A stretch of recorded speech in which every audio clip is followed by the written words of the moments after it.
Alors, bonjour d'abord à toutes et tous et merci d'être là malgré les vents contraires et cet automne qui s'est abattu un peu brusquement sur nous aujourd'hui. Je voudrais très rapidement dire toute ma gratitude d'être là à ce festival extraordinaire et remercier Emmanuel bien sûr, mais aussi toutes les équipes, tous les bénévoles qui rendent ça possible.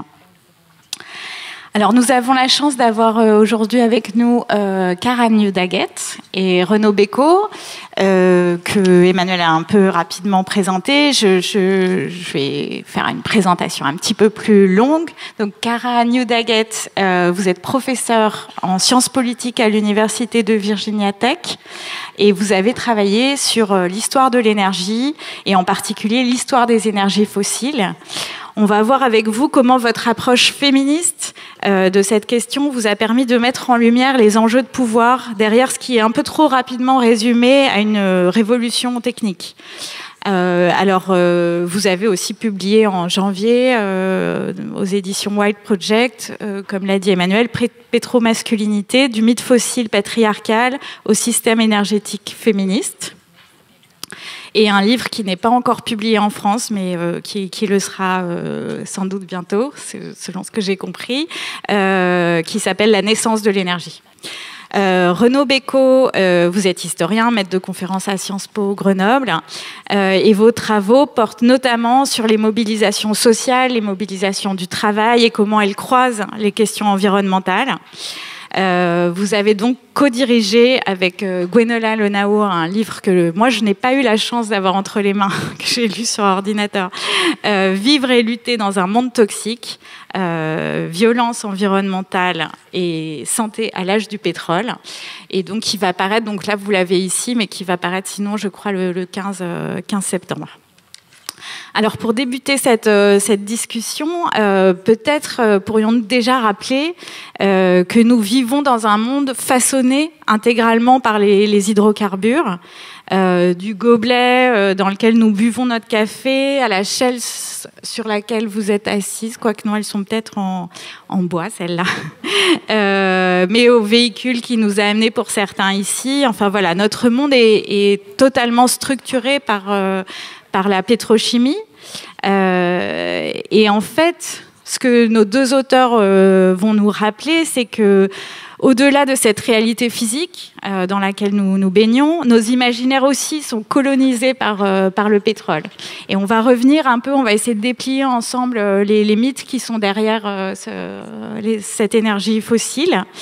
Alors pour commencer, je voudrais peut-être poser une première question à Cara Daggett. C'est que vous, justement, vous parlez du mythe fossile. Vous utilisez cette expression, un mythe qui repose sur l'idée que le pétrole a permis à nos sociétés d'entrer dans la modernité, une modernité apaisée, prospère, démocratique. Qu'est-ce que recouvre exactement cette expression de mythe fossile pour vous ?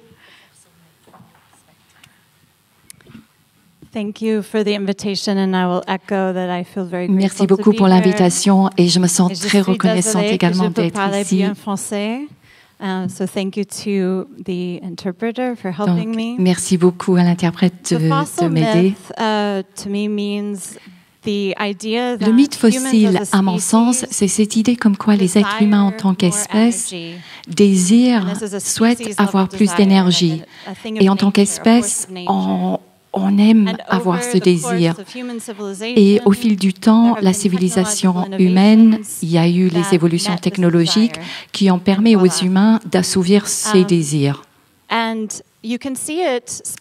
Et on le voit spécifiquement, par exemple, si on regarde la publicité des sociétés pétrolières. Regardons ExxonMobil, qui va dire toutes les choses que Lucie vient de nous présenter. Par exemple, nous avons l'éclairage, nous avons les plastiques, nous avons toutes ces choses absolument merveilleuses grâce à l'énergie. Mais même si ce mot énergie et l'énergie en tant que telle a une histoire récente, les industries, les sociétés pétrolières n'ont commencé à s'appelait des sociétés énergétiques qu'à partir des années 70. C'est à ce moment-là qu'on a vu le premier département d'énergie.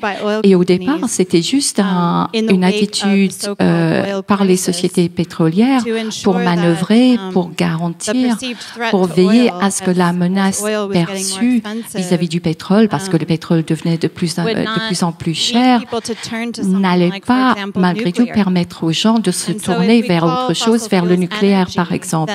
Donc, les combustibles fossiles, on les appelle énergie. C'est un terme plus générique, qui a un sens cosmique, un engagement quelque part dans le monde occidental qui englobe toutes les formes d'énergie. Donc, les sociétés pétrolières disent que leur rôle est de répondre aux désirs de la nature humaine.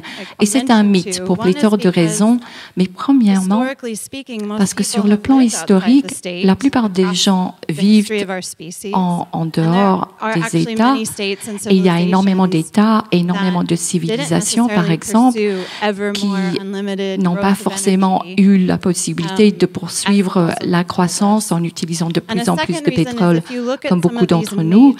Ensuite, si vous regardez un certain nombre de ces transitions majeures dans le secteur de l'agriculture, on en parle très souvent, et on parle de la transition avec les énergies fossiles.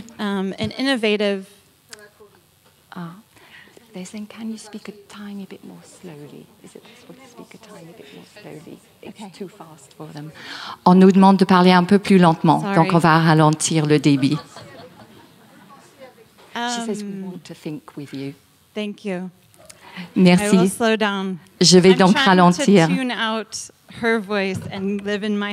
J'essaie de rentrer dans ma tête et de ne pas entendre la traduction aussi, et je me suis laissée un petit peu emporter, dit-elle.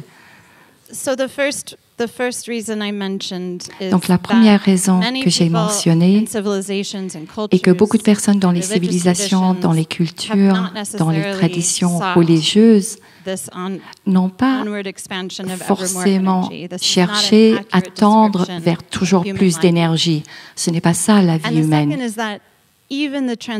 Et ensuite, même avec les transitions qui sont mentionnées comme étant des moments clés dans l'histoire du mythe fossile, on pourrait penser à la transition au 19e siècle pour les énergies fossiles. On dit que ce sont des transitions énergétiques où l'innovation technologique est là pour assouvir, pour répondre à un besoin humain. Et c'est pour cela que ça s'est développé avec tout ce qui a été mis en place. Néanmoins, il y a des historiens, des personnes qui ont travaillé sur ces thèmes et qui se sont rendus compte que ces technologies, on a d'un côté les combustibles fossiles, ces technologies n'étaient pas forcément les technologies les plus puissantes. Au moment donné, au niveau des combustibles, par exemple, ce qui allait le mieux aux citoyens était peut-être ailleurs. Parfois, par exemple, au XIXe siècle, et c'est un argument d'Andreas Malm, regardant l'énergie de l'eau, l'énergie en provenance de l'eau, c'était une forme d'énergie plus puissante et dans bon nombre de cas moins chère que les combustibles fossiles. L'avantage, en revanche, des combustibles fossiles, c'est qu'ils servaient les intérêts d'un pouvoir centralisé. Et dans le cas des combustibles fossiles, il s'agissait d'un pouvoir sur les travailleurs qui, à l'époque, avaient besoin de travailler de plus en plus et de plus en plus vite. Donc, si nous regardons l'histoire de la transition énergétique et si nous regardons aussi le pouvoir, la politique et les luttes pour le pouvoir, à ce moment-là, nous commençons à comprendre l'énergie avec un E majuscule comme étant entourée de luttes. Il ne s'agit jamais de quelque chose de neutre. Et c'est comme ça que nous devrions également voir ce que nous faisons après les combustibles fossiles. Est-ce que ça va mieux au niveau de la vitesse? Merci. Et c'est vrai que votre livre est passionnant là-dessus, parce que ça vient complètement remettre en cause notre récit d'un progrès technologique assis sur une conception très linéaire de l'histoire, comme ça, avec simplement des ruptures technologiques qui sont une forme qui s'accumulent. Voilà, vous remettez complètement, effectivement, en citant Andreas Malm, mais aussi James Scott, pour raconter une contre-histoire un peu de l'énergie, et c'est vraiment un des apports essentiels de votre livre.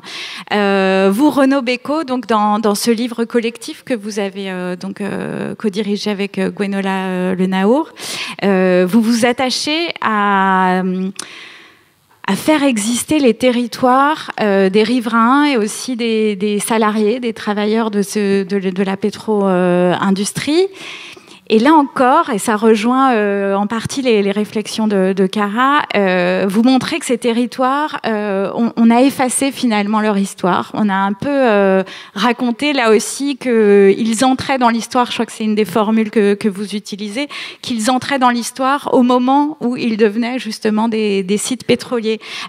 Pourquoi était-ce important pour vous de retisser, de redonner de la profondeur à ces territoires? Alors pour préciser, c'est des territoires très variés, hein. Dans son livre, on va de Fos-sur-Mer au Japon, à la Louisiane. Voilà, on a tout un patchwork de territoires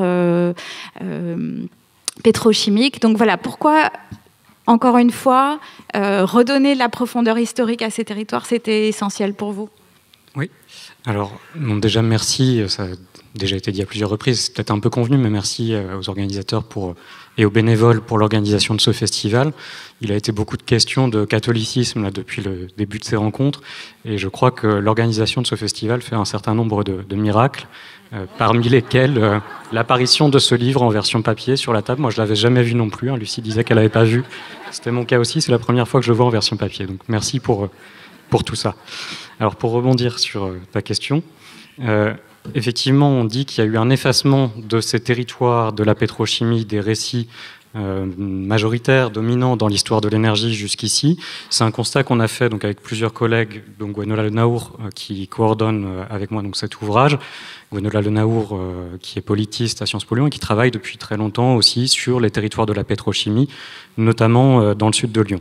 Et le constat qu'on faisait quand on regardait les travaux qui pouvaient exister sur les enjeux de santé environnementale, puisque c'est notre sujet, les enjeux de santé environnementale dans les territoires de la pétrochimie autour des raffineries de pétrole, on constatait qu'il existait des travaux sur des mobilisations en santé environnementale ou des enquêtes d'épidémiologie, de toxicologie, etc. sur les territoires du raffinage de pétrole, mais que toutes ces études étaient le plus souvent morcelées. On avait des études sur la Louisiane, on avait des études sur les zones pétrochimiques de Sicile, on avait des études sur Feyzin au sud de Lyon, sur le golfe de Fos et l'étang de Berre dont Christelle Garmaglia nous a parlé hier. Par contre, on n'avait pas d'études comparatives de manière systématique. Quelques travaux américains s'y étaient un petit peu risqués, mais on voulait essayer d'avoir un effort un peu plus systématique de comparaison, d'où le choix de cet ouvrage collectif avec des collègues qui viennent de plusieurs pays, comme tu l'as mentionné. La deuxième chose qu'on a constatée, c'est qu'on voyait que quand il y avait des efforts disons de monter un peu en généralité, d'avoir des visions plus globales sur l'histoire du pétrole, on retombait toujours sur des récits un peu héroïques, où on faisait l'histoire des entreprises pétrolières, l'histoire des grands hommes du pétrole, et des hommes et pas des femmes. Parfois aussi, on avait des enjeux liés à la géopolitique entre les États, mais on n'avait pas d'histoire par le bas qui réintègre les travailleurs, les riverains, des industries pétrochimiques et la manière dont ils sont intervenus ou pas sur ces territoires. Donc ça a été le choix qu'on a fait pour réunir ces différentes contributions avec un double objectif finalement. Un premier objectif qui était de remettre la santé dans les récits sur l'histoire du pétrole en faisant le pari que ça n'était pas simplement une contre-histoire ou une énième autre histoire, mais que ça nous disait quelque chose de plus global sur ce qu'a été la trajectoire de l'industrie pétrolière, des industries pétrolières et des territoires qui ont été sacrifiés au raffinage du pétrole. Et puis le deuxième objectif, c'était de la même manière que les travaux de Cara, de réinterroger la manière dont l'installation d'une raffinerie ou d'industrie pétrochimique transforme des rapports de pouvoir à l'échelle d'un territoire et qu'est-ce que ça nous dit d'une histoire plus globale de la pétrolisation des sociétés occidentales. Et puisqu'on parlait de mythes avec Cara, ce que tu soulignes, on va se tutoyer, ce que tu soulignes très très rapidement dans le livre, c'est aussi, tu parles d'un mythe, ou c'est peut-être pas ton expression, mais en tout cas tenace, qui serait celui d'un compromis fordiste territorialisé. C'est-à-dire qu'on a promis aussi à ces territoires, en gros, emploi, croissance, modernité contre pollution et aggravation des problèmes de santé. Est-ce que tu peux revenir sur cette idée de compromis qui est encore actif, même s'il est un peu déstabilisé ? Oui, alors cette idée de compromis fordiste territorialisé, ce qu'on voulait avancer avec cette notion-là, c'est qu'on constatait que dans l'ensemble des travaux sur l'histoire des pollutions industrielles qui commencent à être très importants en France, aux États-Unis, il y a eu énormément de travaux sur des territoires pollués par différentes industries, pas que pétrolières. Et le constat que font souvent ces travaux, c'est que pendant la période où les activités industrielles prennent leur expansion et fonctionnent à plein régime, très souvent, les industriels mettent en place des régimes de compensation monétaire des riverains qui estiment subir des préjudices. Alors ça prend différentes formes, on pourrait mettre des nuances selon les territoires, mais très souvent, ce qu'on constate, c'est qu'il y a des arrangements bilatéraux entre les directions d'une industrie et des riverains qui s'estiment lésés par un certain nombre de préjudices.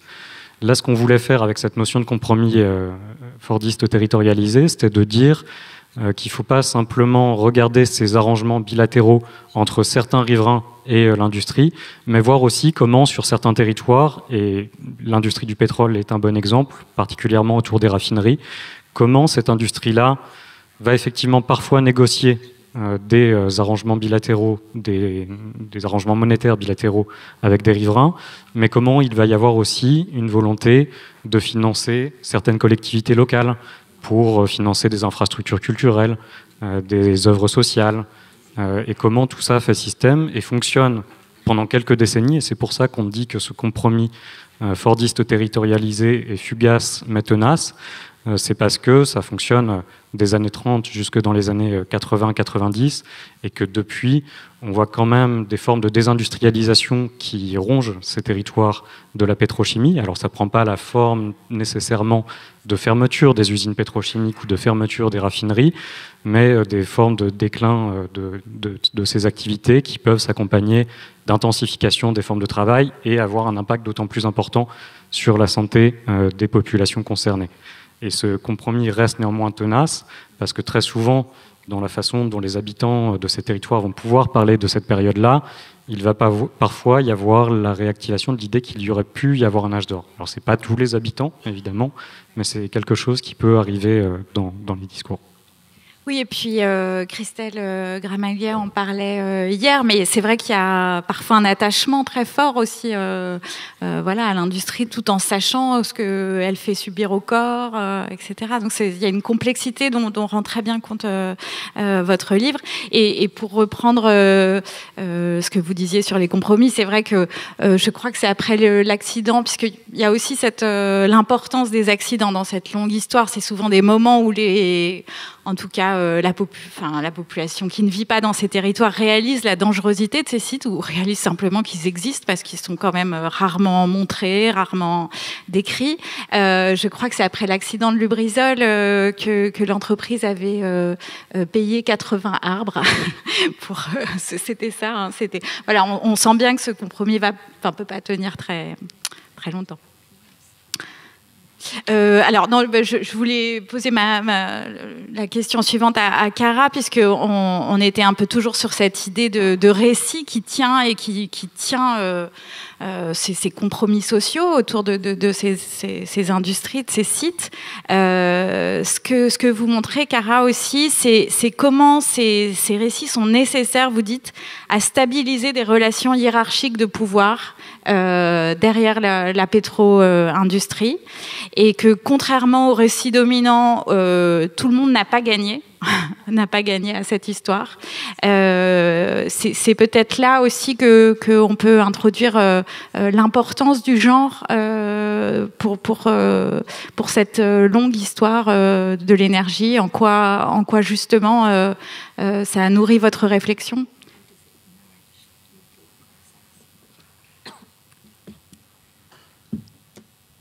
The subtitle of one of the essays about feminist energy is le sous-titre d'un des essais sur l'énergie féministe, c'est sur les panneaux solaires et les femmes, pourquoi les deux ne suffisent pas. Donc je voudrais commencer en disant qu'une partie de l'effort où on parle de l'importance du point de vue du genre, le point de départ est de dire qu'il faut aller au-delà de la question des femmes.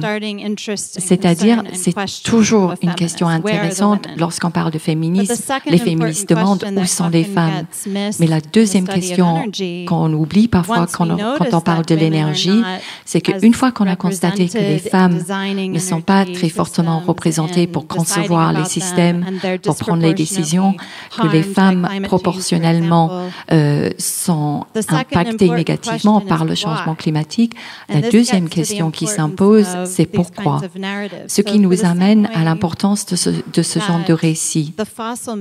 Donc, de la même manière que le mythe fossile nous amène vers la nature, je pense que nous pouvons tous comprendre comment le mythe ou les mythes sur les hommes, les femmes et le genre souvent font référence à la nature humaine. Donc, ce sont des récits très puissants sur ce que cela veut dire de vivre à l'intérieur du corps d'un homme ou d'une femme. Donc, mes questions sur l'énergie sont de remarquer que, par exemple, dans les Appalaches, dans les communautés où il y a des mines de charbon, le nombre de professions où on peut travailler avec le charbon a diminué très nettement. Et on peut s'interroger, dans une ville où très peu de personnes sont rémunérées grâce à l'industrie du charbon, comment expliquer l'attachement au charbon en tant qu'objet? Et on peut commencer à regarder comment l'industrie a savamment mis en place des campagnes de propagande afin de veiller à ce que les communautés restent attachées à l'idée de l'industrie du charbon comme étant essentielle en Virginie occidentale, par exemple. Et une fois qu'on commence à regarder ces différentes formes de propagande sur le charbon, on ne peut pas ignorer que le genre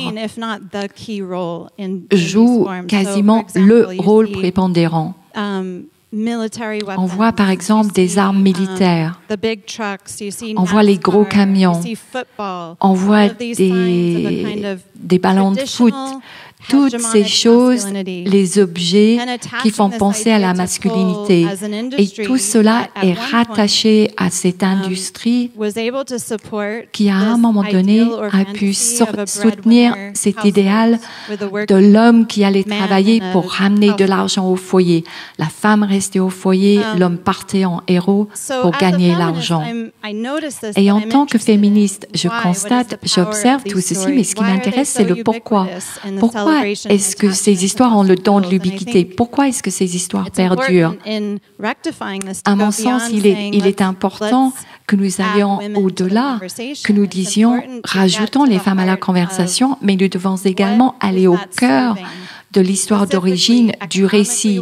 Que sert ce récit sur le plan économique? Et je pense que cela permet à beaucoup de féministes de s'intéresser aux cultures du travail, au monde du travail. Qu'est-ce qui compte comme étant du travail? Quand on parle de poste, c'est quoi un poste? Quel est le travail qu'on paye, qui est rémunéré? Et quel est le type de travail qui n'est pas payé? Ce qu'on appelle le travail reproductif, le travail de soins, entre guillemets, qui est souvent racialisé et genré et lié au corps. Donc, nous avons posé la question féministe, où sont les femmes? Mais nous avons maintes et maintes fois posé des questions afin de savoir comment est-ce que nous pouvons structurer les cultures du travail, où par la suite nous allons inclure tout le monde. Donc, je voudrais simplement dire que l'approche féministe n'est pas simplement de rajouter les femmes à l'équation, mais c'est de comprendre l'équation qui a existé jusqu'à aujourd'hui. Oui, et vous montrez aussi que donc pas tout le monde a gagné à cette histoire, qu'il y a des perdantes et des perdants. Vous, Renaud Bécaud, et vous insistez, on pourra en reparler par la suite, mais sur l'intrication, donc à la fois d'un essor capitaliste lié à l'essor de la pétro-industrie, qui repose aussi sur des liens avec des régimes autoritaires. Et donc, il y a ce nœud qui se fait entre le patriarcat, le capitalisme et la question du genre, qui est vraiment... tout est intriqué dans cette histoire du pétrole. Vous, Renaud Bécaud, dans votre livre, donc où vraiment vous décrivez une série de territoires très très différents, ce qui les réunit, c'est tous d'être des territoires sacrifiés. Il y a vraiment cette idée alors on va pas dire territoire perdu, mais vraiment oui, territoire sacrifié, de gens sacrifiés pour que le reste de la société entre dans la modernité. Vous pouvez un peu nous parler, j'ai pensé à ce très bel article sur la Louisiane, où en fait, quand on refait l'histoire longue, on comprend que c'est par ailleurs des territoires qui vivent souvent des relégations successives, où les choses se sont accumulées. Oui, alors sur cette notion de territoire sacrifié, c'est une notion qui a été beaucoup travaillée par des sciences sociales critiques, particulièrement aux États-Unis, avec un livre notamment de Steve Lerner qui s'appelait Les territoires sacrifiés en américain. Brian Black, également un historien du pétrole, qui a beaucoup travaillé autour de cette notion-là. On essaye de la reprendre dans le livre, mais en la mettant en discussion pour des raisons qui sont assez proches de celles que Christelle Gramaglia a pu évoquer hier, sur le fait que quand on utilise ce type de notion, il peut très fréquemment y avoir l'idée en arrière-plan que finalement, si les personnes qui sont sur ces territoires, qui occupent de manière ordinaire au quotidien ces territoires, acceptent ce sacrifice, c'est qu'il y aurait de leur part une forme de déni ou de dissonance cognitive. Alors, comme le disait Christelle Gramaglia, je suis totalement d'accord avec elle hier, ces notions de déni et de dissonance cognitive, ce sont, selon son expression, des bulldozers qui détruisent les terrains, et ça ne permet pas de comprendre comment est-ce que les industries pétrolières s'implantent et pourquoi est-ce qu'elles peuvent tenir aussi longtemps. Donc on essaye effectivement de travailler cette notion, mais en la prolongeant davantage. Et avec un aspect moins surplombant peut-être que ça a pu parfois être utilisé. L'article de Jennifer Klein, donc, qui porte sur la Louisiane, ce qui est intéressant dans cet article-là, c'est qu'on avait beaucoup de travaux sur la Louisiane, en particulier en sociologie des sciences. Je pense notamment aux travaux de Barbara Allen, qui contribuent aussi à ce livre, mais qui restaient sur les dernières décennies et qui s'intéressaient aux mobilisations des riverains pour produire des données de santé alternatives à celles qui pouvaient être produites soit par l'industrie pétrolière, soit par les agences publiques américaines. Par contre, dans une perspective d'histoire de plus longue durée, on avait assez peu de travaux, et ce que fait Jennifer Klein, c'est qu'elle nous dit, en fait, il faut regarder ce territoire depuis la fin de la période esclavagiste, pour le dire rapidement, la fin, avec beaucoup de guillemets, d'une économie de plantation, parce que c'est jamais complètement fini, et regarder quelles institutions s'installent, quelles entreprises, quelles activités productives vont arriver sur ce territoire. Et ce qu'elle constate, c'est qu'il va y avoir sur ce territoire du couloir de l'alchimie de la Louisiane, donc entre Bâton Rouge et la Nouvelle-Orléans, un territoire que les habitants appellent parfois la Cancer Alley, il va y avoir une installation sur ces territoires à la fois d'industrie pétrolière et pétrochimique à partir des années 30, puis surtout après la Deuxième Guerre mondiale, mais aussi ce qu'elle appelle des institutions disciplinaires. Donc on va avoir des prisons qui vont s'installer à proximité des raffineries ou des industries pétrochimiques, on va avoir des léproseries, on va avoir des centres dits de redressement, si on fait une traduction française, et donc elle montre comment ces activités, ces institutions disciplinaires vont fonctionner de pair avec les raffineries, parfois en fournissant une main-d'œuvre bon marché, non pas pour aller travailler à l'intérieur de la raffinerie, mais pour faire un travail de sous-traitance qui peut se faire depuis l'extérieur sur des petits équipements de maintenance, par exemple. Et donc c'est très intéressant de voir dans la façon dont elle décrit cette évolution historique sur tout le XXe siècle, comment se fait cette imbrication de différentes activités qu'on n'avait pas nécessairement associées auparavant. Et c'est d'autant plus intéressant qu'elle inscrit ça dans la continuité d'une économie de plantation, puisqu'elle montre que chacune de ces institutions, que ce soit les raffineries, les entreprises pétrochimiques ou les institutions disciplinaires, vont fréquemment s'installer sur des parcelles dont le découpage correspond à une parcelle d'ancienne plantation de canne à sucre qui a été revendue par la suite. Et donc on a parfois des raffineries qui sont installées à côté de grands manoirs esclavagistes du 19e siècle qui deviennent un peu le siège social de la raffinerie et la vitrine de ces raffineries. Donc c'est effectivement un article qui est assez percutant. Et les habitants ont une très forte conscience de ça, ils le disent fortement, aussi de la frontière raciale et du fait que c'est pas n'importe quel territoire effectivement qui est sacrifié. Et c'est vrai que effectivement vous le montrez aussi très très bien. Il y a aussi des formes d'attachement, on l'a dit.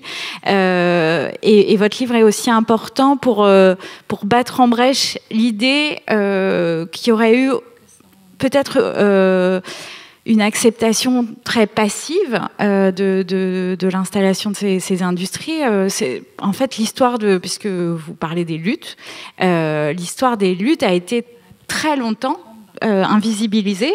Alors aussi parce que c'est des luttes peut-être qui prennent des formes, on va le voir et vous allez peut-être nous expliquer pourquoi, des formes un peu différentes des luttes sociales habituelles.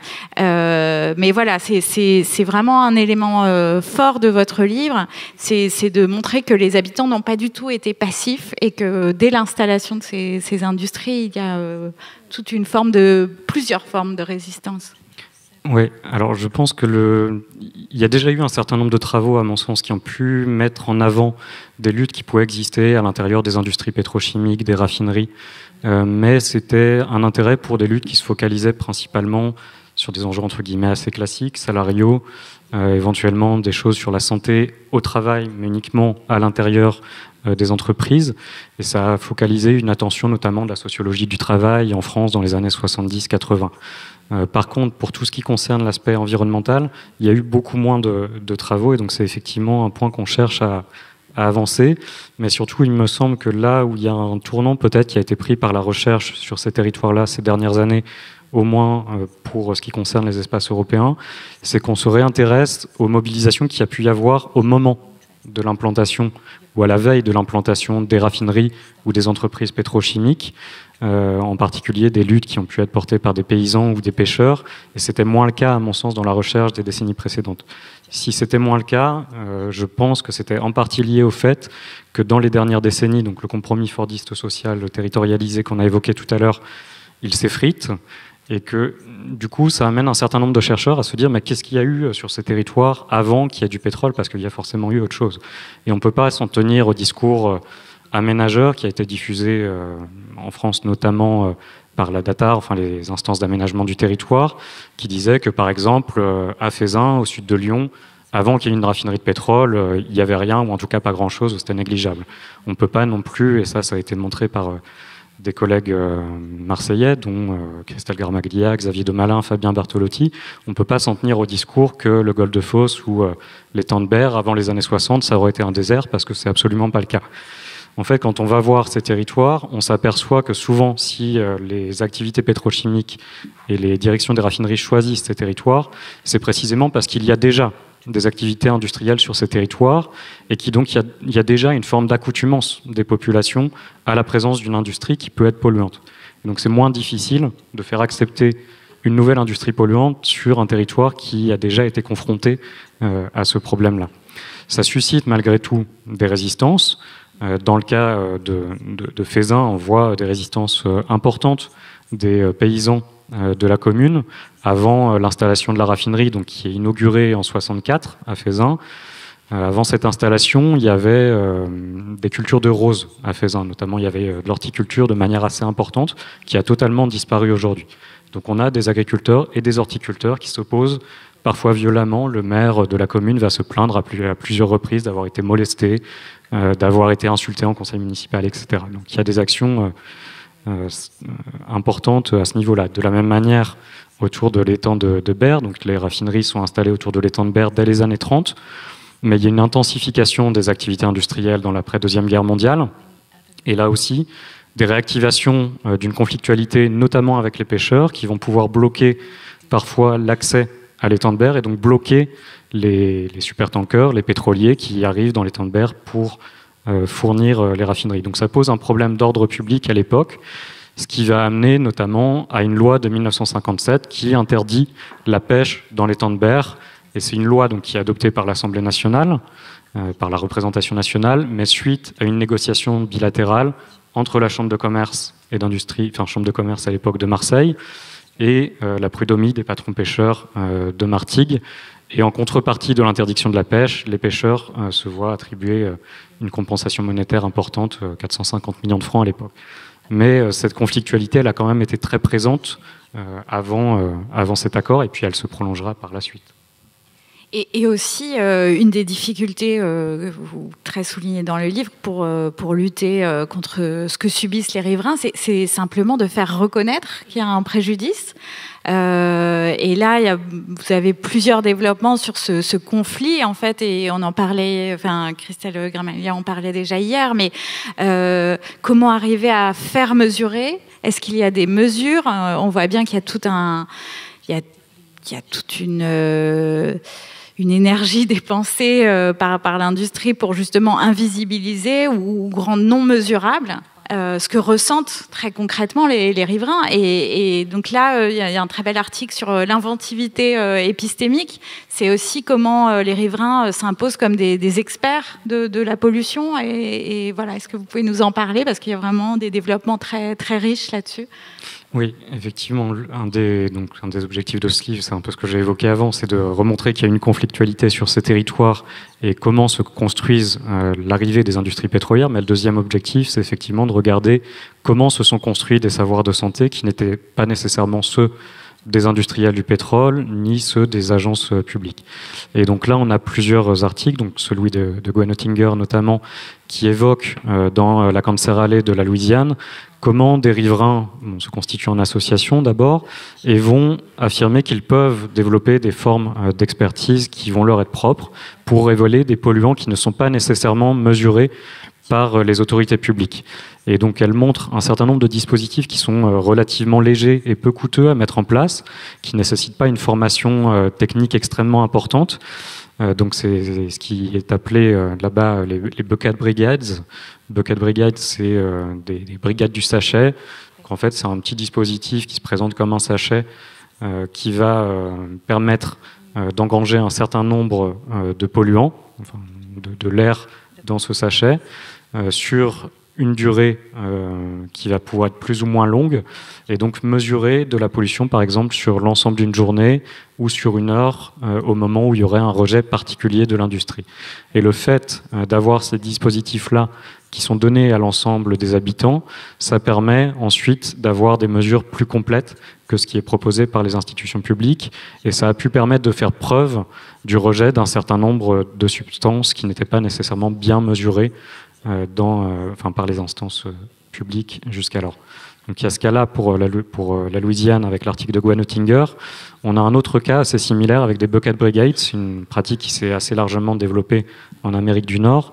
Un autre cas qui porte sur les Premières Nations de l'Ontario, donc avec un travail de Garance Malivelle et Dinah Scott notamment, qui montre comment des associations qui représentent les intérêts des Premières Nations dans le sud de l'Ontario vont se saisir de ce dispositif parce que ces Premières Nations sont particulièrement exposées à la présence d'industries pétrochimiques. Il y a une concentration très importante de la pétrochimie canadienne qui se fait autour des territoires de ces Premières Nations.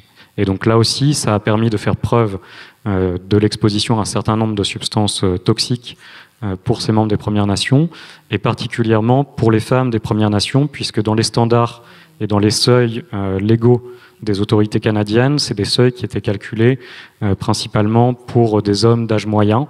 Et donc il y a un certain nombre de maladies et de préjudices de santé qui n'étaient pas mesurés, particulièrement pour ce qui concernait les femmes de ces Premières Nations. Et ce qui est important là-dedans, c'est effectivement la grande résistance des entreprises à reconnaître, et donc voilà, à reconnaître ces préjudices. Et là-dessus, je voudrais vous interroger, Cara, sur justement les résistances. Alors vous disiez que dans votre travail aussi, tout le climato-sceptisme autour de Trump avait nourri votre réflexion. Dans votre livre, il y a aussi des activistes, mais alors qui sont, enfin des gens qui luttent plutôt, mais qui luttent pour préserver les privilèges de la pétro-masculinité, comme vous la définissez. Alors j'ai découvert une pratique aux États-Unis qui est certes sans doute assez limitée, mais de jeunes hommes qui se déplacent dans leur véhicule et qui prennent plaisir à envoyer des fumées noires sur des jeunes femmes, avec cet imaginaire assez sexuel, il faut bien le dire, qui véhiculent. Est-ce que vous pouvez revenir sur le contexte américain et comment ces luttes, alors si effectivement là on parle de pratiques très très minoritaires, mais comment ces luttes sont devenues très très violentes en réalité, et qui sont ces acteurs qui sont nourris. Je crois que vous parlez aussi de pétronostalgie. Ils savent que leur monde va se terminer, ils savent que la régulation environnementale les guette. Et voilà, vous pouvez nous parler de ces résistances?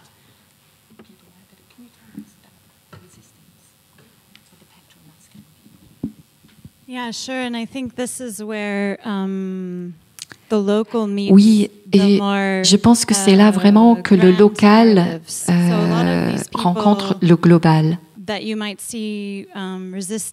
Beaucoup de ces personnes que vous pouvez voir entrer en résistance, et on l'appelle en anglais rolling coal, le charbon qui roule, c'est-à-dire les gens qui roulent dans leur véhicule, qui montrent qu'ils approuvent du charbon.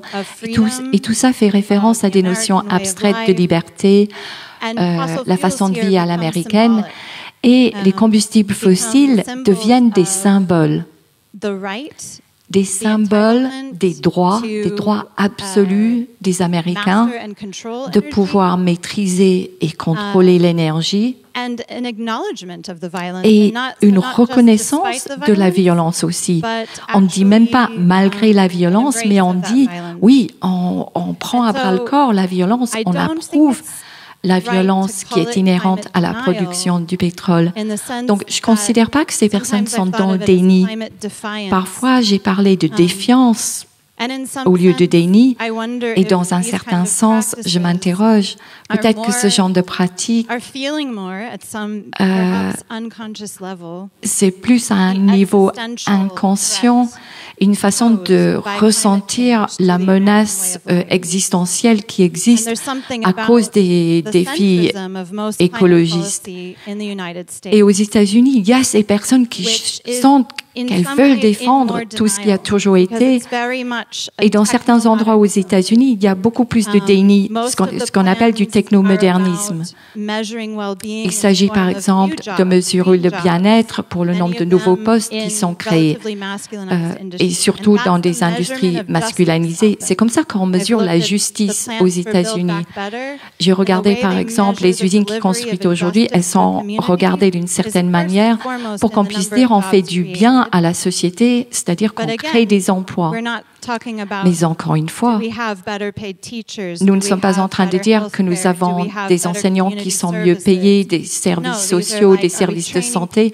Non, on dit nous sommes en train de former des personnes qui sont en train de travailler dans l'industrie pétrolière, et on ne s'interroge pas sur ce qui se passe aux États-Unis. Il peut y avoir des personnes qui deviennent des leaders dans la technologie verte, Mais on va continuer avec le pétrole comme avant. Il s'agit de brancher les énergies vertes sur la pétromasculinité. Rien ne changera. Donc, vous voyez, il y a des activités que vous pouvez voir chez un assez grand nombre d'Américains. Et il y a cet attachement aux combustibles fossiles. C'est une façon de reconnaître que si nous disons oui, il y a du changement climatique, nous disons notre mode de vie est menacé. Et donc, la réponse des personnes est de dire mais moi, je veux continuer avec ma vie américaine telle qu'elle a toujours été, avec la violence. Donc, la violence va de pair avec l'expression. Et au début, quand j'ai regardé cette pratique de coal-rolling, donc les gens qui roulent et qui font du bruit et de la fumée avec leur moteur, ça se passait surtout dans les communautés, ce qu'on appelle les communautés rouges, très conservatrices aux États-Unis. Or, aujourd'hui, on le voit désormais dans tout un ensemble d'endroits. On le voit dans la ville où j'ai fait mes études, par exemple. Et il y a eu des convois, ce qu'on a appelé des convois de liberté. Il y en a eu un grand nombre au Canada et aux États-Unis. Et maintenant, quand je parle avec les gens, je me rends compte que vous, en France, vous n'avez pas eu connaissance de ça. Mais suite au Covid, il y a eu des mouvements, des protestations contre les masques, contre les vaccins. Et comment est-ce que les gens ont protesté? Ils ont pris leurs semi-remorques, ils les ont appelés des convois de liberté et les gens ont traversé les villes en faisant un maximum de fumée, en brûlant, en cramant les combustibles fossiles pour montrer leur liberté, leur droit à la liberté.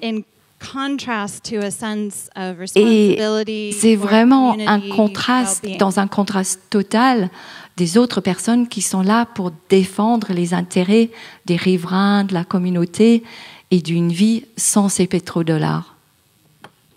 Oui, nous, on a des masculinistes qui se filment en mangeant des steaks. C'est une autre forme de protestation. Mais c'est pas... Un peu. Oui, et vous montrez, pour revenir à l'apport de l'approche féministe, vous avez cette phrase, vous dites que c'est essentiel pour que la critique féministe de la pétromasculinité est essentielle pour la mise en œuvre d'une transition énergétique juste. Alors ça paraît, c'est pas forcément évident. Est-ce que vous pouvez nous expliquer en quoi le féminisme peut nous apporter des réponses? Et vous dites bien, il n'y a pas de réponse miracle, il n'y a pas de réponse unique.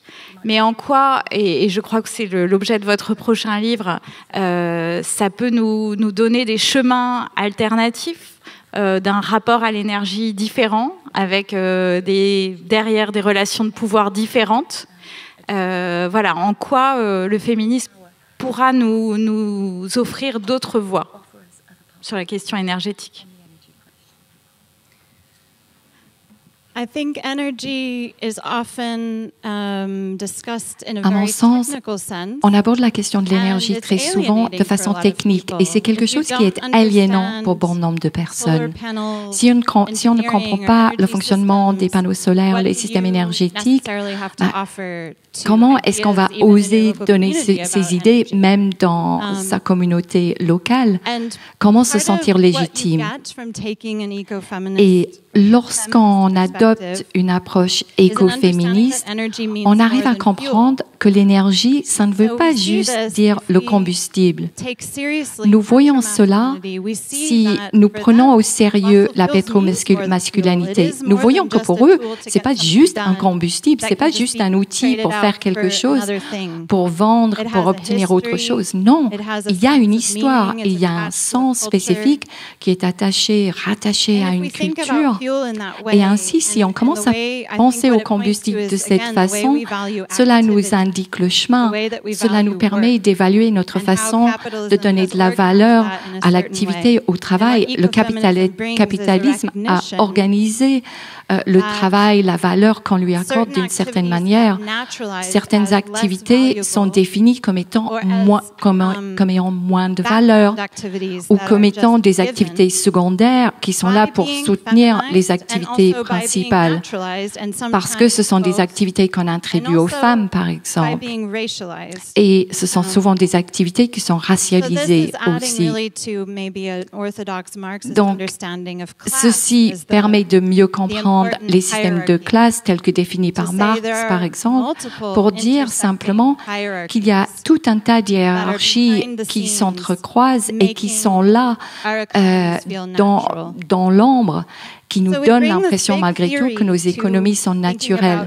Donc cela nous permet d'avoir une théorie pour observer l'énergie et je pense que cela nous permet spécifiquement en tant que communauté de comprendre les enjeux et de pouvoir dire en Europe où vous avez tout cet argent qui est injecté dans la volonté de transitionner ou de changer nos systèmes énergétiques, oui, il est important de se débarrasser des énergies fossiles, des combustibles fossiles, mais également nous pouvons commencer à tisser ensemble tout un ensemble de mouvements qui sont essentiels pour cette transition. Par exemple, nous pouvons formuler nos demandes de décroissance. Et je pense que c'est là que nous voyons actuellement des pensées très fortes sur l'organisation du travail en tenant compte des féministes et de la décroissance, justement. Donc peut-être que nous pourrions penser à l'éducation, le travail du care, les soins qui sont apportés aux personnes, une économie où la propriété privée est conçue d'une certaine manière. Toutes ces choses-là ne sont pas considérées comme étant pertinentes dans le contexte de l'énergie. Or, ça devrait être le cas. Étant donné tout l'argent qui est injecté dans le monde de l'énergie et tout l'argent qui est gagné aussi, soit dit en passant, parce que la majorité des énergies renouvelables sont privatisées, proviennent d'argent privé et très souvent à travers la dette, ces énergies évoluent. Et je pense qu'il est important de contrer tout ça en faisant en sorte que l'énergie soit plus publique et nous devons surtout nous poser la question comment voulons-nous organiser les activités, la vie et quelle est la valeur que nous voulons donner à tout ce que nous faisons aux différents types de travail, pas seulement le travail humain, mais également le travail qui est réalisé au-delà du monde humain, en concert avec tout ce que nous faisons, nous. Merci. Et Renaud, je voulais aussi t'interroger là-dessus. Dans la discussion qu'on a pu avoir juste avant, tu disais que la question du genre était peut-être pas apparue autant que tu l'aurais souhaité, mais qu'elle n'est pas non plus absente du tout dans les luttes que vous racontez. Oui, effectivement, au départ, quand on a lancé ce projet de livre, on pensait, vu les collègues aussi qu'on avait sollicités dans les différents pays, que la question du genre serait plus centrale. Elle n'est pas absente, loin de là, dans le livre, mais c'est effectivement moins structurant que ce qu'on attendait au départ. Les trois aspects, à mon sens, où on la voit apparaître dans ce livre, et ces trois aspects qu'on retrouve dans les contestations des formes de pétrolisation des différents territoires qui ont pu être marqués par la présence de raffineries. C'est d'abord sur la question de l'invisibilisation des enjeux de santé qui peuvent être spécifiques pour les femmes, donc ce que j'ai mentionné tout à l'heure, notamment pour les Premières Nations en Ontario, mais c'est le cas dans d'autres articles du livre. Le deuxième aspect, je pense que c'est peut-être un point original, c'est que dans plusieurs articles, on voit apparaître des lanceuses d'alerte plutôt que des lanceurs d'alerte, qu'on voit des leaders de mobilisation qui sont plutôt des femmes, et ça renvoie à toute une partie de la littérature sur les mobilisations, sur les enjeux de santé environnementale, qui montre que souvent les travailleurs masculins des industries vont enclore un peu les questions de santé au travail sur le lieu de travail, pas forcément les faire sortir, et que c'est parfois les femmes présentes sur ces territoires qui vont porter l'alerte sur le fait qu'une industrie peut poser problème. Alors on sait dans la littérature, je pense notamment aux travaux qui ont pu être faits sur la mobilisation de Love Canal, une mobilisation très importante dans l'histoire de l'écologisme américain, que la personne qui avait un peu initié cette mobilisation, ou en tout cas qui a été intronisée un peu comme leader de cette mobilisation, c'était Lois Gibb, une femme blanche de classe moyenne.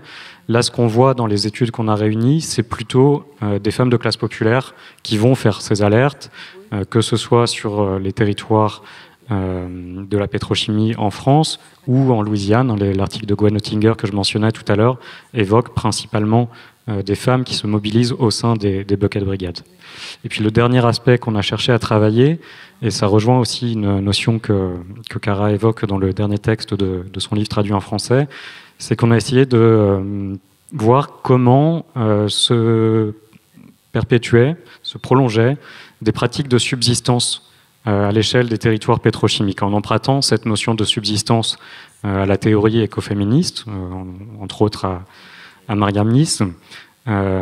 Et cette subsistance, à notre sens, sur les territoires de la pétrochimie, on la voit se manifester principalement avant l'installation des raffineries, mais ça continue par la suite et ça se réactive peut-être encore plus au cours des dernières années, des années qui sont marquées par des formes de désindustrialisation lente de ces territoires. Alors, ce qu'on entend par subsistance, c'est tout un ensemble de pratiques de soins, des pratiques de mise en avant de formes d'autonomie, autonomie alimentaire, entre autres, sur ces territoires, qui vont chercher à contrer, d'une part, des dynamiques d'enclosure qui peuvent exister sur ces territoires. Enclosure, c'est-à-dire l'appropriation d'une terre par une raffinerie, par des industries pétrochimiques, avec, sur les territoires de la pétrochimie, quand vous les sillonnez, si vous marchez sur ces territoires, c'est extrêmement difficile parfois de passer d'un village à l'autre, parce que vous vous heurtez au mur de ces entreprises.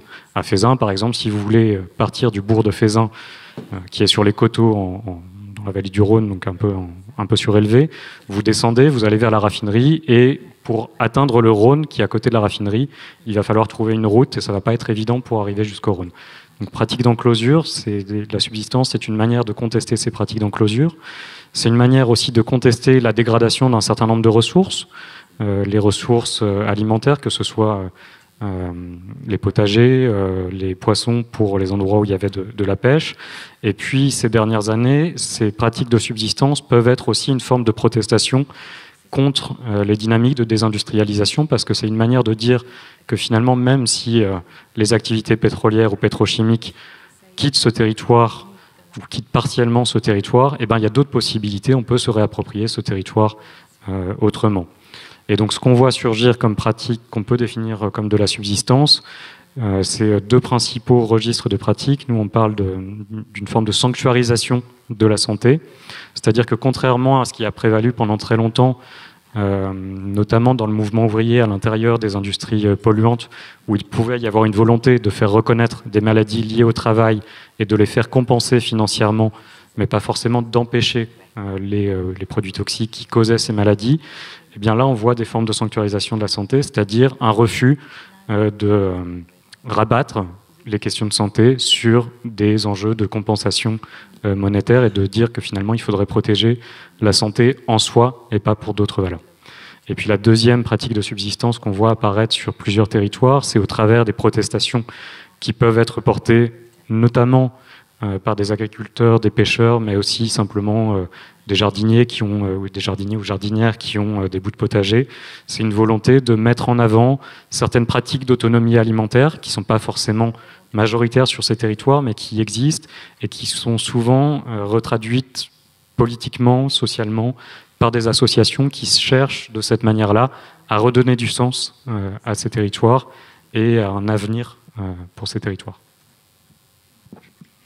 Ben, merci beaucoup à tous les deux. Je vois que c'est l'heure de passer la parole à la salle et donc si vous avez des questions, c'est le moment.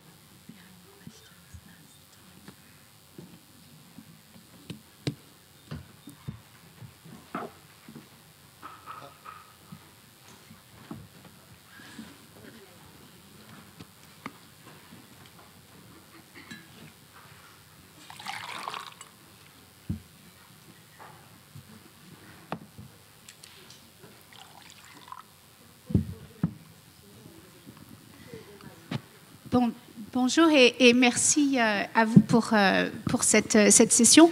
Je pensais à la question dont parlait Cara, donc où sont les femmes, et je me demandais si, dans la mesure où, par exemple, donc dans les régions d'extraction de charbon ou les régions pétrolières, etc., c'est les hommes, et souvent ils partent de chez eux pendant des longues périodes.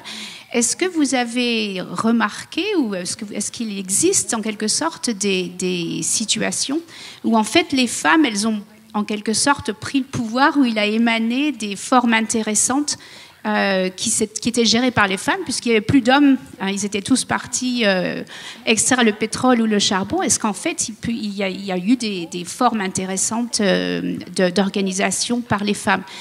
Et la raison pour laquelle je pensais à ça, c'était que donc j'ai entendu parler d'une société donc qui est considérée comme traditionnellement vraiment patriarcale, et où en fait les hommes pendant longtemps ils étaient pêcheurs de perles, et ils devaient partir pendant 6 mois. Et pendant ces 6 mois-là, en fait, c'était les femmes qui avaient la ville, c'était les femmes qui géraient toute l'économie, et en fait, ça a donné naissance en quelque sorte à des situations assez intéressantes.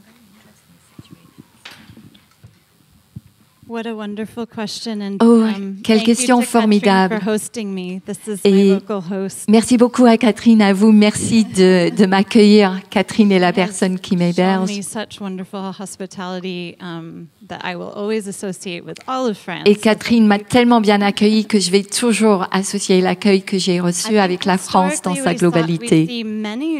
Historiquement parlant, je pense que nous voyons pléthore d'exemples de ce que dit Catherine.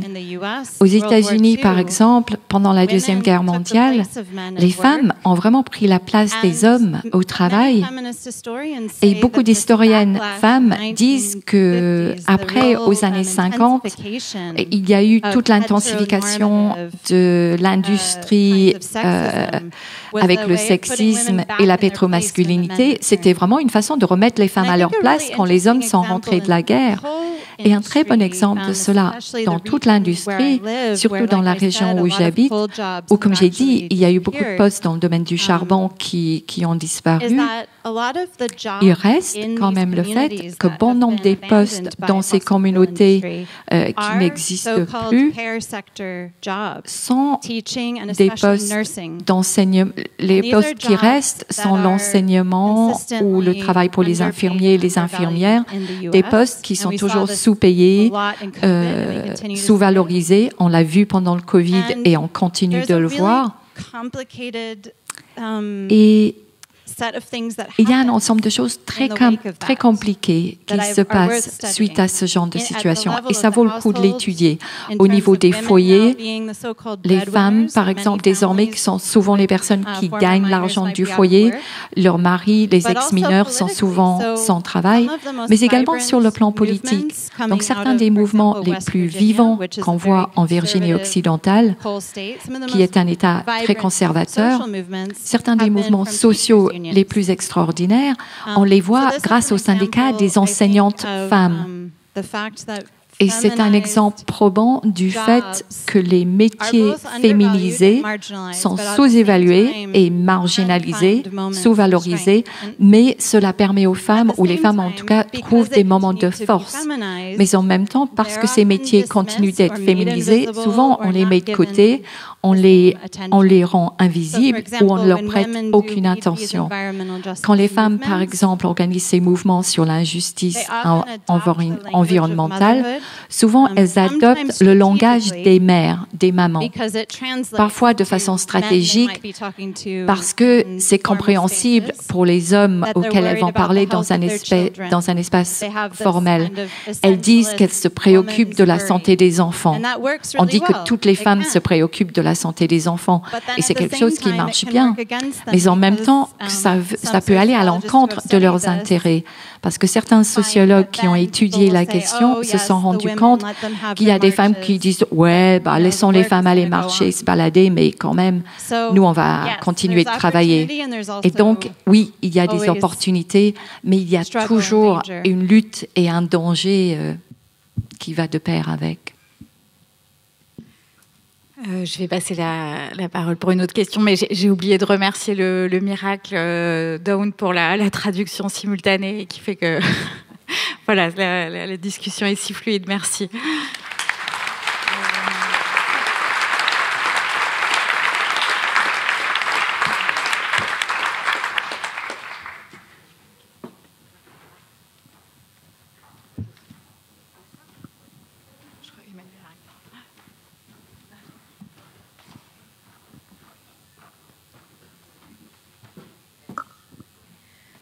En fait, je suis étonnée et ça me donne envie de savoir davantage sur associer le féminisme en tant que tel, le terme féminisme, je crois que vous avez dit écoféminisme, à cette question de l'énergie.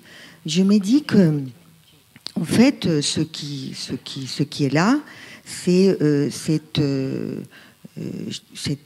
difficulté depuis des années, depuis très très longtemps, de tant de générations, à qu'une femme prenne la parole et à qu'une femme puisse penser des choses qui arrivent, non pas qu'elle soit empêchée de penser, bien entendu, mais qu'elle puisse avoir la possibilité, souvent parce que d'ailleurs très prise par différentes sortes de travail, déjà, du travail que des femmes ont assumé depuis très très longtemps.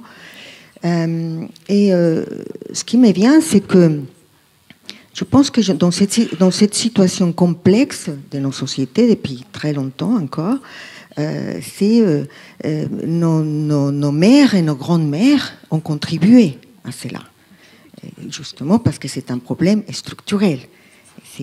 Pour moi, c'est important d'évoquer ça, parce que des fois, sinon, dans mes oreilles, ça sonne beaucoup comme si les hommes étaient d'un côté et les femmes de l'autre, et que pour moi, c'est un problème de société d'ensemble à laquelle nos mères ont contribué. Donc la place des femmes dans l'antiféminisme, si je peux le dire comme ça, pour moi est important à lui accorder une place dans toutes ces études. Pour moi, voilà. Qu'est-ce que vous en pensez? Voilà. I think you're right. Je pense que vous avez raison. Et souvent, lorsque je parle de la pétromasculinité, j'essaye justement de faire la clarification importante, comme quoi ce n'est pas juste les hommes. Je pense vraiment que toutes les personnes ressentent la charge érotique des combustibles fossiles. Et quand je dis « nous », je veux dire quasiment la plupart d'entre nous dans cette salle. Et j'imagine que nous sommes de la classe moyenne et peut-être au-dessus un groupe de personnes en provenance de pays occidentaux. C'est l'air que nous respirons, entre guillemets. Et même si je m'étais analysé mon attitude vis-à-vis de la pétromasculinité, il y a quand même des réactions, des réponses. Mon père, par exemple, était pilote d'avion. Quand je vois décoller un avion, ce sens de pouvoir, je reçois une décharge érotique. Je dois l'avouer. Nous, en tant que femmes, nous ne sommes pas un groupe séparé d'êtres naturalisés. Nous ne sommes pas une exception qui a toujours raison, qui est toujours juste. Vous avez raison. Il s'agit d'hommes et de femmes. Vous émettez un caveat qui est très important. C'est pour ça que je dis qu'il ne s'agit pas seulement de rajouter les femmes. On peut rajouter les femmes à un conseil d'administration et avoir les mêmes résultats aujourd'hui, parce que beaucoup de femmes sont devenues des pétromasculinistes, des technomodernistes. Il s'agit de reconnaître la façon dont les hiérarchies de genre et de sexualité ont pu aider à naturaliser certains systèmes de pouvoir et de domination. Et nous tous ensemble, comment détricoter cela? Ça veut dire aussi que nous devons tous travailler sur nous-mêmes.